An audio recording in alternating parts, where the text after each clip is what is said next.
Well, Saturday's spring football practice was open to the media the full 2 hours.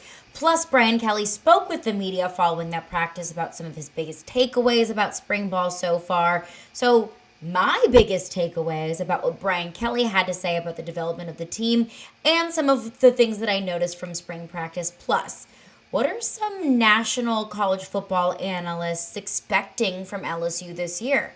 And should we be excited about it? Or should we be pessimistic about it as LSU fans? We'll get into all of that. Plus, LSU baseball lost a series against Auburn at home this past weekend. What's the issue there? I think that I know it, and I think that you know it, and I think the stats tell the story of exactly what's going on with LSU baseball. We'll break that down and more on today's edition of Locked On LSU. You are Locked On LSU, your daily podcast on the LSU Tigers. Part of the Locked On Podcast Network, your team every day.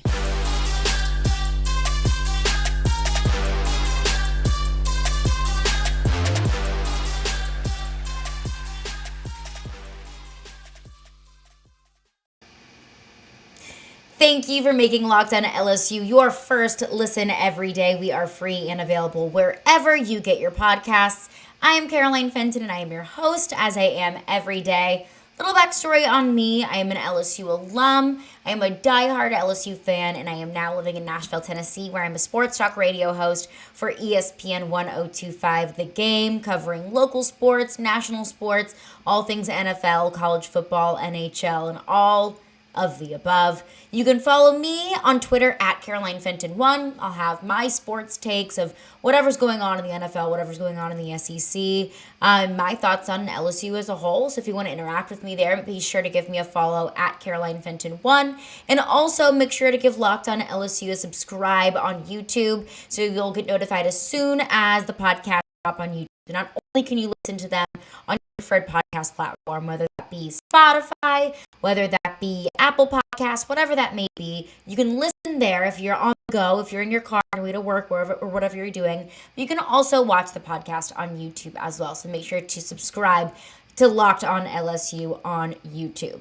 Now, I did mention that Brian Kelly hosted a full 2-hour practice open to the media, and I have a lot of takeaways about that. First and foremost, one thing that Brian Kelly promised when he was coming in as LSU's head coach was that he would be completely transparent. He'd be incredibly cooperative with the media, and he'd be transparent with the media about exactly what was going on behind closed doors.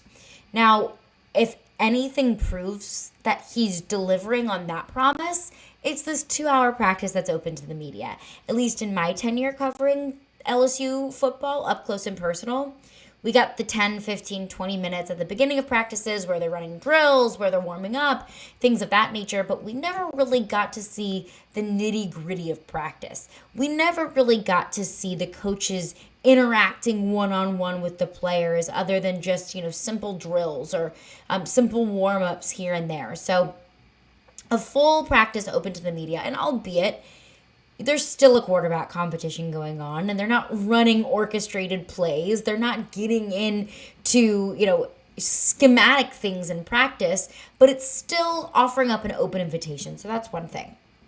The second thing, I guess 2 and 3 kind of go hand in hand here.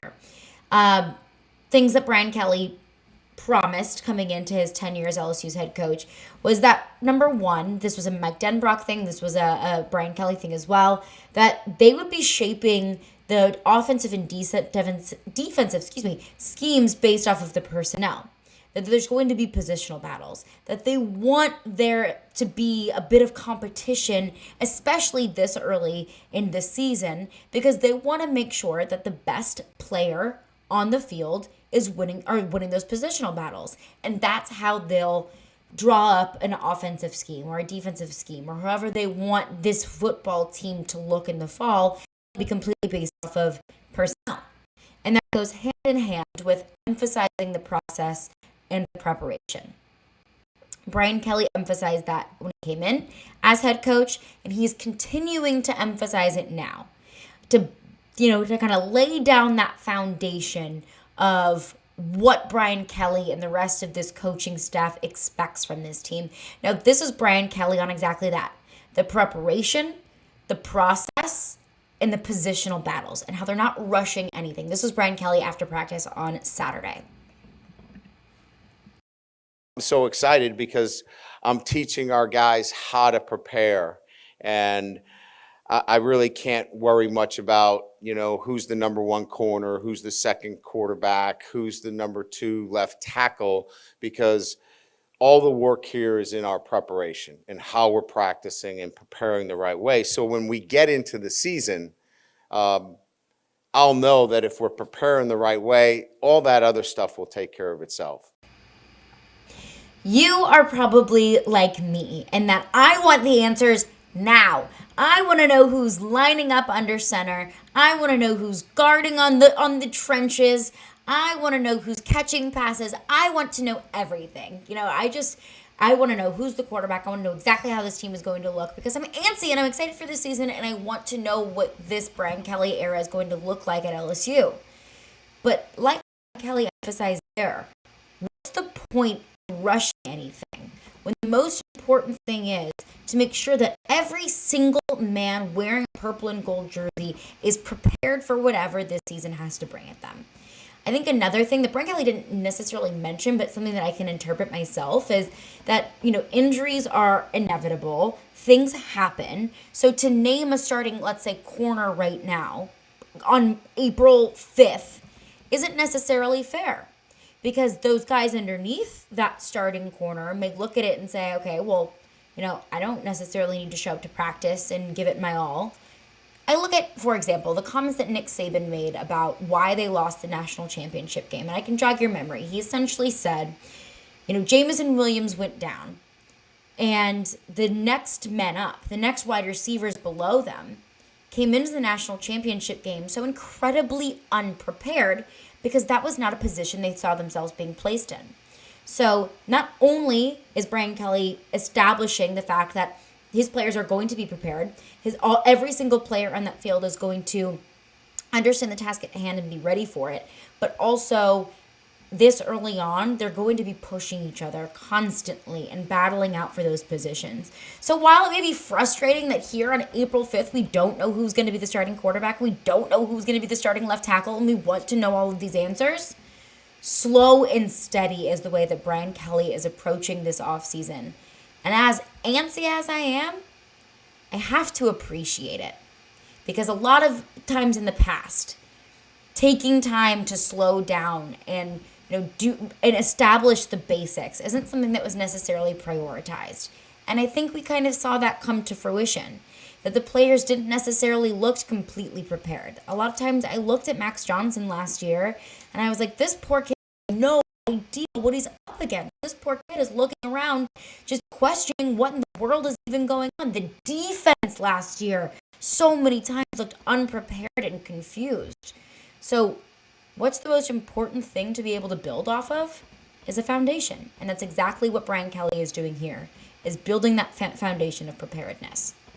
Now, coming up next, we can talk about the early stages of this season, but we can also fast forward into what we can expect from this season. Now, 24/7 Sports laid out their bold, way too early bowl predictions. Where does LSU land in that list, and how do we feel about it? We'll get into that coming up next, but before we do that, I'm going to let y'all know about Built Bar.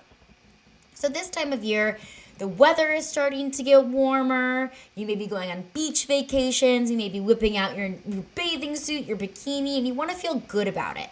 And it's really easy to get your diet right and start feeling good about yourself with Built Bar.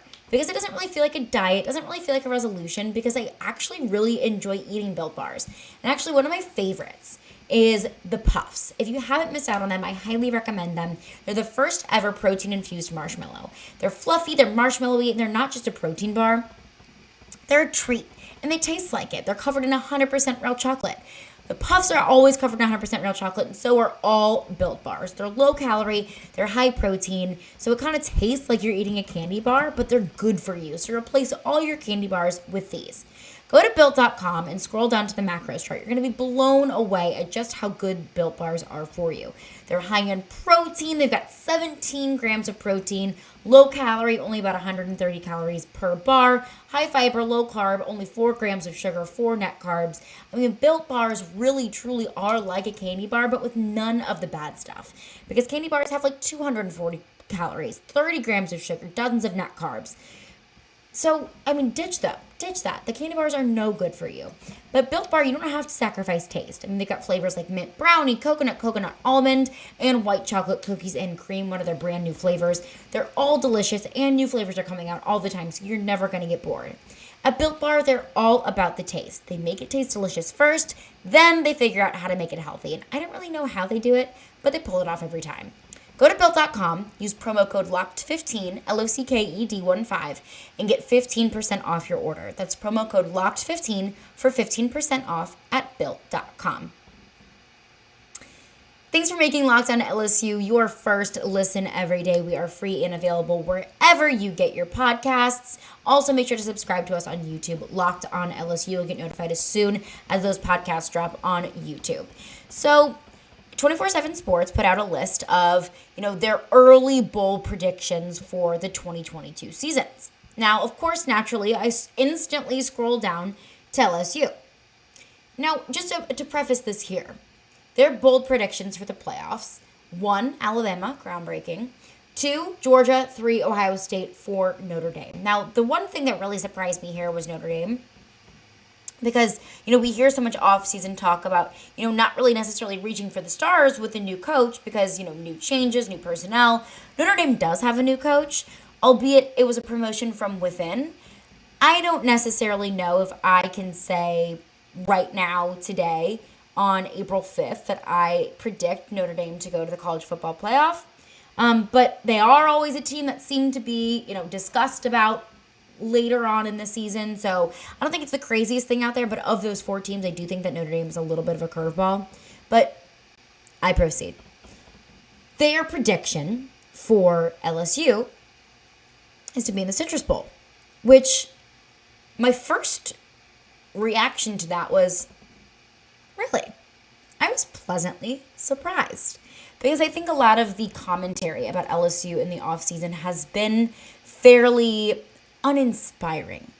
I think a lot of people look at what LSU had done the past 2 years, players leaving through the transfer portal, Brian Kelly coming in, and I think everyone sees, the viral videos, and they think that Brian Kelly maybe not necessarily be a culture fit. And I think a lot of people think that Brian Kelly is going to have a difficult time getting himself established at LSU, not just with the personnel, with the coaching staff as well, with the culture fit. We've heard all of it. So this was the first time, or I guess the best expectation that I had seen from some national college football writers. Again, this is 24/7 Sports and their bowl predictions for 2022, having LSU in the Citrus Bowl. To provide a little bit of context for this past season, it was Kentucky, number 25 team in the country, against number 17 Iowa. Those teams, Kentucky 10-3, Iowa 10-4 in the season. 2020, and again, I say 2020, the Citrus Bowl happened like January 1st, 2021. And again, this Kentucky-Iowa game happened January 1st, 2022, but it was following the 2021 season. So 2021, but the 2020 season. Bowl games are always kind of tricky like that. But I'll just go off of the season, the 2020 season. Number 15, Northwestern against Auburn. Northwestern 7-2, Auburn 6-5. Now, tough to take too much away from that 2020 season. I mean, like different conferences play different lengths of schedules, and you're playing mainly a conference or an only conference schedule in 2020, so hard to take too much away from that. 2019 season, number 9 Alabama taking on number 17 Michigan, 11-2 and 9-4 records respectively. 2018, number 16 Kentucky, a little repeat there, after their 10-3 season, taking on number 13 Penn State and their 9-4 season. So you look at these records: 10-3, 10-4, 11-2, 9-4, 10-3, 9-4. If that ends up being LSU's fate in this 2022 season in Brian Kelly's first year, admittedly, I'm okay with that. I am completely okay with that. Because you're looking at, let's say it is, a 10-3 season at the very end. Let's call it a bowl win. Let's call it a 9-3 season in the regular season. You're looking at losses to potentially Alabama, potentially A&M, maybe Ole Miss. You're looking at a couple really tough SEC West matchups there on LSU's season. So if LSU ends up going 9-3 in the regular season with a bowl win in the Citrus Bowl, I'm cool with it. I'm cool with it. And again, 24/7 Sports has LSU taking on Michigan State in the Citrus Bowl. And we saw what this Michigan State team was able to do this past year. I mean, Michigan State really was the talk of the town in 2021. And I was admittedly very pleased and very impressed with what I saw from Michigan State this past year. So if they're expecting Michigan State to kind of do a repeat of that 2021 season, they're expecting LSU to take on Michigan State, have, similar seasons, similar successes in those seasons. I'm okay with that. And you as an LSU fan, I think that you should be too. Because what really are our expectations? I set my expectation for this upcoming season a couple weeks ago, and I said an 8, 9, 10 win season, I'll be thrilled. I will be thrilled. Because I think that's getting back to the level of success that LSU fans expect from this team year in and year out. These past 2 years were absolutely blemishes on the history of the LSU football team. That's not what LSU is. But I think if Brian Kelly is able to turn things around and get, a 9-win regular season under his belt, the future is so incredibly bright.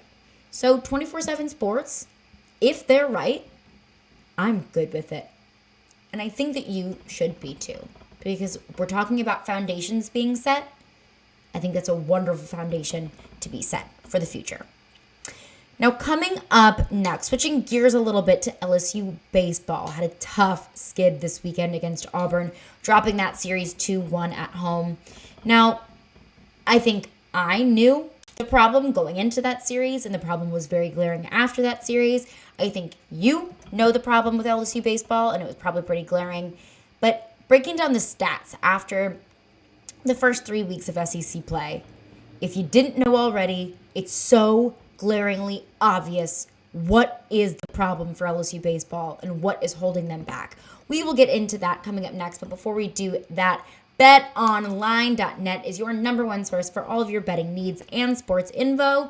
Find all the latest sports developments, including this week's Masters Championship odds, podcasts, and reviews for all the different leagues this season. I've been using BetOnline to bet on the NCAA tournament, which was Monday night. Kansas, UNC. I mean, always great odds and really fun things to bet on. Not just with BetOnline, not just with the NCAA tournament, but with the Masters coming up as well. NFL futures, check them out on BetOnline. They're your continued source for all of your sporting wagering information, including live betting, esports, and scores. Head to the website today or use your mobile device to learn more about the trends in action. BetOnline, where the game starts. Like I mentioned earlier, LSU baseball dropping a series to Auburn 2-1 over the weekend, falling 6-5 on Thursday, a loss, which was blatant mismanagement with Blake Money in the pitching. Friday, big time win, 9-2. Saturday, a loss, 6-4. So losing that series to Auburn 2-1.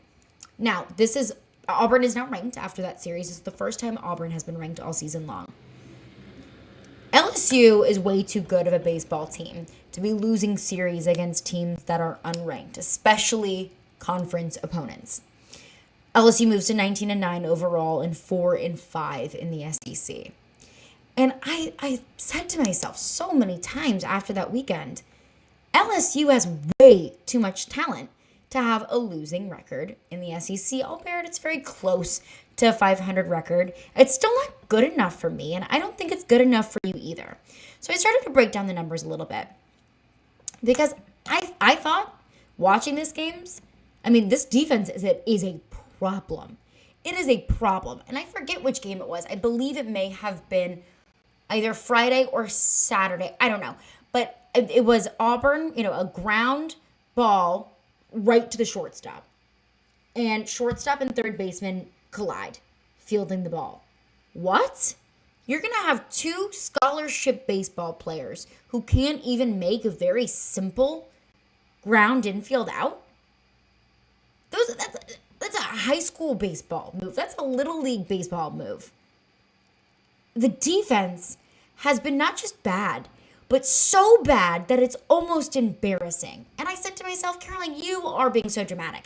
So I wanted to look at the stats to really see how those things added up, to see just how good LSU baseball is in every single metric except one. Now, I look at, first and foremost, batting average.